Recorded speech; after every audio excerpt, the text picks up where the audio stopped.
quite a focus on technology issues. And I know Senator Klobuchar mentioned to you the hearing that we had yesterday, where we had the Instagram CEO before us, and Senator Blumenthal and I are continuing to work on these issues around privacy, data security, making certain that the virtual space is going to be safe for all users and especially for our children. Mr. Eccles, let me come to you and thank you for your well-written testimony. I want to pull from that. You mentioned in your testimony, and I'm quoting you, and there is no large body of evidence on the effects of algorithmic ranking. You also noted that for a single user, there often are more possible rankings of available items than there are atoms in the universe.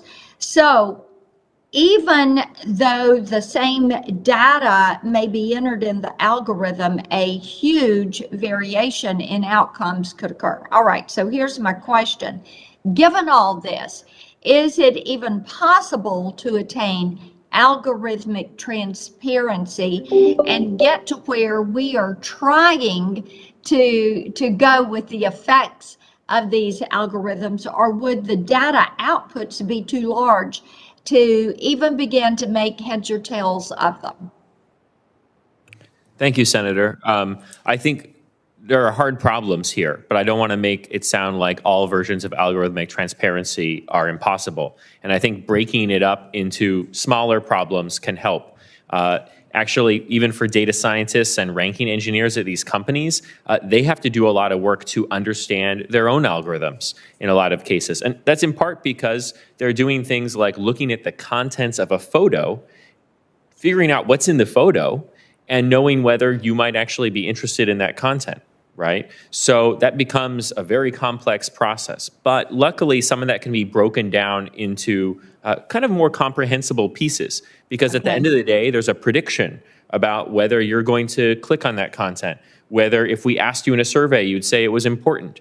And those are each given weights in these algorithms. Those weights, if disclosed, can give you a good picture of what is actually being valued. The New York Times reporting on TikTok wrote out the equation, supposedly, for TikTok's weights on those predictions.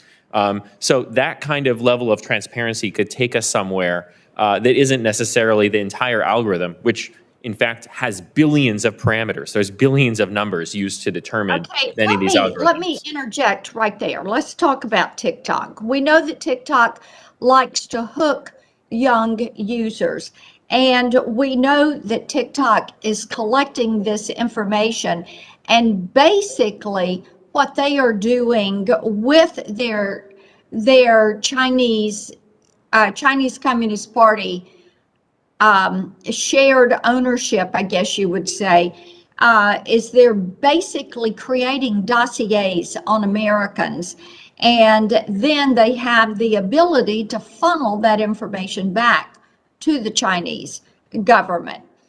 Should policymakers give more thought to the way that algorithms and the way that companies collect the data, the way they hold this data, the length of time they hold that data, and then look at that as national security risk? Thank you, Senator. I think as Americans, we've had the luxury of having so many of the tech giants here in the U.S. and the result of American innovation. And so as that changes, as we depart from that, that raises a bunch of questions that in a lot of ways other countries have been grappling with for a while. And so my sense is that there certainly could be additional scrutiny there when data is moving overseas to authoritarian regimes that perhaps don't have the kinds of privacy protections that we'd at least like to imagine for Americans here. But policymakers maybe have to think about this from a foreign relations perspective as well, because a lot of these other countries are imposing regulations that require data from American companies to be there locally, require employees who are locally in that country to potentially be on the hook criminally if those companies don't comply with sometimes really un-American regulations locally. So I don't know how to navigate that, but it sounds Okay. like an important project for all of you. Okay, Ms. Polis? Hi, Senator. Yes. Ms. Polis, do you have any comment? I think what I would Mr. say. Polis, I'm sorry. Yeah. Sure. Yeah. I mean, I think what I would say is that algorithms can't be neutral, and we shouldn't expect that we can engineer them to be neutral. It's in the nature of them to move behavior and opinion, and that what the social media companies have done, that I think in a sense is most productive of harm, is that they've convinced people that what happens on screen is more important than what happens off. And the reality in a digital age is that what happens in the database is more important than what happens outside the database. And so when you have companies that are convincing users that that their life online is more important than their life off, there's a disconnect there between that impression and the reality that those users are actually being onboarded into a really comprehensive data system where they have no agency as citizens. And that disconnect is one that's very difficult to legislate away.